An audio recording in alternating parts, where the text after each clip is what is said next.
Hey Toy fans, I'm D21Beast and welcome back to my figure review series here on my YouTube channel. And today we're once again looking at those Marvel Legends Infinite series figures released by Hasbro. Before you we've got Kraven the Hunter, part of the Rhino Build-A-Figure wave of Marvel Legends released in 2015. Now, if you're not familiar with Kraven the Hunter, he is a superhuman big game hunter with enhanced senses and durability. He first appeared in Amazing Spider-Man number 15, created by Stan Lee and Steve Ditko, and he would go on to be one of the founding members of the Sinister Six supervillain team. Also notably, he's the half-brother of Chameleon. Now, Kraven is certainly one of the characters in Spider-Man's Rogues Gallery with a very unique look, and I was really excited when I saw that this figure was announced. Now I've got him in my hands and I can't wait to check him out, but let's get things started by taking a look at the packaging for this figure. As you come down the front of this box, you do have the Rhino Build-A-Figure emblem in the upper left and the Spider-Man comic book logo there towards the center. You do have a window box packaging that does house this figure inside, as well as his accessories and Build-A-Figure piece. Coming down the box, you've got the Marvel Legends Infinite Series logo, and finally the figure's name. In this case, it says Savage Force. Kraven is a swap pack figure with the Chameleon from this same wave. And as we flip this package around, you've got the Marvel Legends logo and the Spider-Man logo one more time there at the top. You do have a bio for this figure. Go ahead and pause now to read that. You've got the Rhino Build-A-Figure emblem one more time as you come down the box, and then you have a complete lineup of all the figures that are currently available in this wave, as well as what their Build-A-Figure pieces combine to create. We've got the Rhino there off to the left. Alright guys, well that's the packaging. Let's say we get Sergei out of the box and see what he's all about. Alright Toy fans, so here we have Kraven the Hunter out of the packaging, and right off the bat I've got to say, we're looking at a serious contender here for my top 10 toys of 2015. I really love this figure. Now this figure's body mold is a reuse of the Grim Reaper figure that came out during the Ant-Man wave. I didn't pick that figure up, but I do think they've added enough new pieces to this Kraven figure that really make him stand out as an individual, almost completely brand new figure, really, for our Marvel Legends collections. Let's go ahead and start by taking a look at the head sculpt for this figure. Looking at this Kraven figure up close, you can definitely tell that this is designed to be a more modern Kraven the Hunter figure. Traditionally, Kraven had slicked back hair, and he didn't really have the handlebar mustache. He had more just a kind of smaller mustache.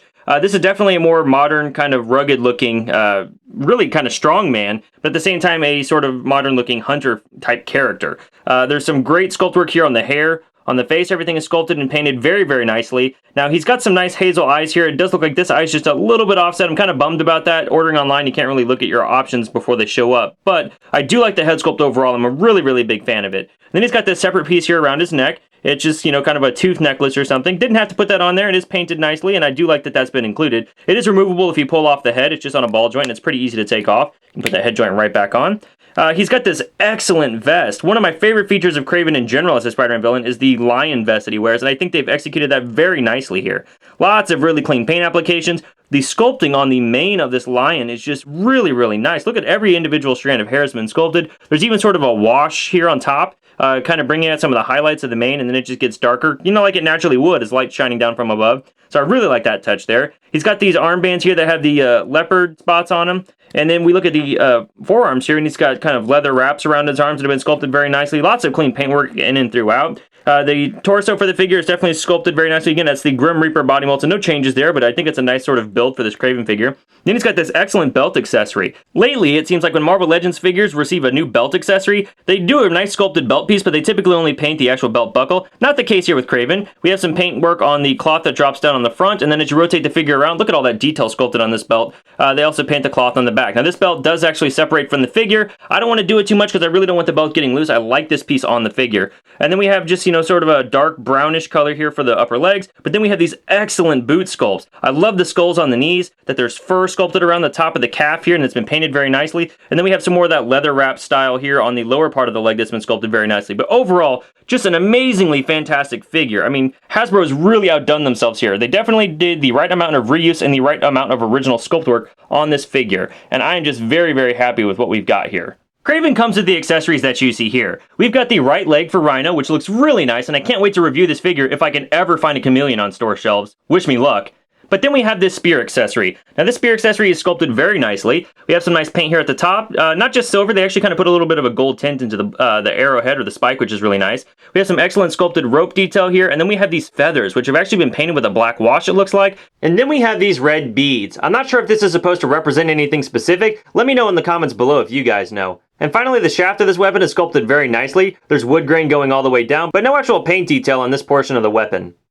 Kraven's got a head joint that'll actually bend down that far and back that far. It is ball jointed and rotates all the way around. A little bit hindered by the vest, but not too bad. And there is a disc hinge in there, so his head can go back very far, which is nice. He's got a shoulder rotation that rotates all the way around. Again, it's hindered a little bit by the vest. This vest is completely removable, just so you know. I don't know really too many stories where Kraven doesn't have his vest on in the comics, so I'm going to leave mine on my figure, but just know that you can remove that if you want to. He's got an upper bicep swivel, double jointed elbow. His wrist rotates all the way around and bends back that far and down that far. Same articulation here on the other side. He does have an ab crunch that is not hindered by the vest too badly. It bends forward that far, bends back not so much, but then it doesn't seem like the figure's designed to move back that far either.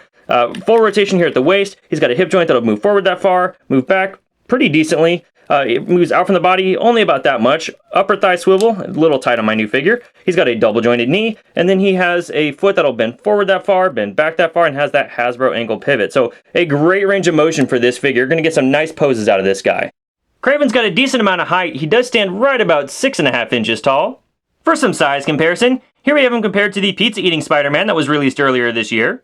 Here he is compared to the Marvel Legends Boomerang figure, a figure that is made on that commonly used Bucky Captain America body mold.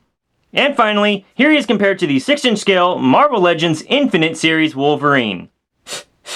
You think I can't smell that, Bob? I do not know what you speak of, little man. I smell nothing. Cheese, pepperoni, garlic. You don't smell any of that? No, there is no smell. What's this? Go! Where did that come from? He actually thinks he's gonna convince me. Huh? Who are you talking to? Alright, toy fans, well that's my review of the Marvel Legends Infinite Series Rhino Build-A-Figure Wave Kraven the Hunter figure released by Hasbro in 2015. Overall, I cannot sing the praises of this figure enough. We had received a Kraven the Hunter from Marvel Legends back during the Toy Biz days, and this new Hasbro figure blows that one out of the water in every conceivable way. But better than that, it's just a really good figure overall. There is some excellent sculpted detail in this figure everywhere, from the vest to the knee pads to the spear to the accessories hanging off of him. It is a really, really good looking piece. I really have no complaints about this figure at all, and I'm very excited to have it as part of my collection. I cannot give you a high enough recommendation to pick this figure up if you can find it. Well, thanks for watching this review, guys. I hope you enjoyed it. If you like what you saw here, please feel free to rate, share, and subscribe. Also, be sure to hit me up on Twitter and Instagram at D21Beast. Thanks for watching, and we'll see you next time.